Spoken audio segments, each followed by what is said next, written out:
I'm standing here in this exquisite chapel of St. George at Windsor Castle, so close to where my beloved mother, the late Queen, is laid to rest with my dear father. I am reminded of the deeply touching letters, cards, and messages which so many of you have sent my wife and myself, and I cannot thank you enough for the love and sympathy you have shown our whole family. Christmas is a particularly poignant time for all of us who have lost loved ones. We feel their absence at every familiar turn of the season and remember them in each cherished tradition. In the much-loved carol, O Little Town of Bethlehem, we sing of how in thy dark street shineth the everlasting light.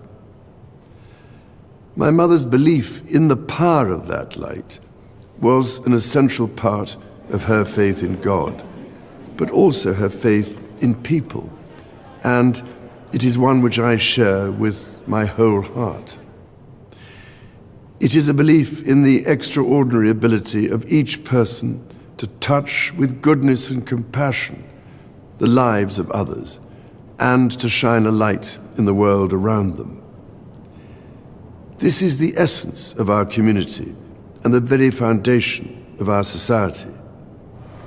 We see it in the selfless dedication of our armed forces and emergency services, who work tirelessly to keep us all safe, and who perform so magnificently as we mourn the passing of our late Queen. We see it in our health and social care professionals, our teachers, and indeed all those working in public service, whose skill and commitment are at the heart of our communities. And at this time of great anxiety and hardship, be it for those around the world facing conflict, famine, or natural disaster, or for those at home finding ways to pay their bills and keep their families fed and warm, we see it in the humanity of people throughout our nations and the Commonwealth, who so readily respond to the plight of others. I particularly want to pay tribute to all those wonderfully kind people who so generously give food or donations, or that most precious commodity of all, their time, to support those around them in greatest need, together with the many charitable organizations which do such extraordinary work in the most difficult circumstances. Our churches, synagogues, mosques, temples, and gurdwaras have once again united in feeding the hungry, providing love and support throughout the year. Such heartfelt solidarity is the most inspiring expression of loving our neighbour as ourselves. The Prince and Princess of Wales recently visited Wales, shining a light on practical examples of this community spirit.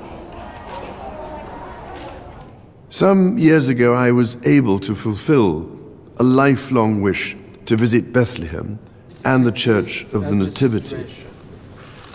There I went down into the chapel of the manger and stood in silent reverence by the silver star that is inlaid on the floor and marks the place of our Lord Jesus Christ's birth. It meant more to me than I can possibly express to stand on that spot where, as the Bible tells us, the light that has come into the world was born. While Christmas is, of course, a Christian celebration, the power of light overcoming darkness is celebrated across the boundaries of faith and belief. So whatever faith you have or whether you have none, it is in this life-giving light and with the true humility that lies in our service to others that I believe we can find hope for the future. Let us therefore celebrate it together and cherish it always. With all my heart, I wish each of you a Christmas of peace, happiness, and everlasting light.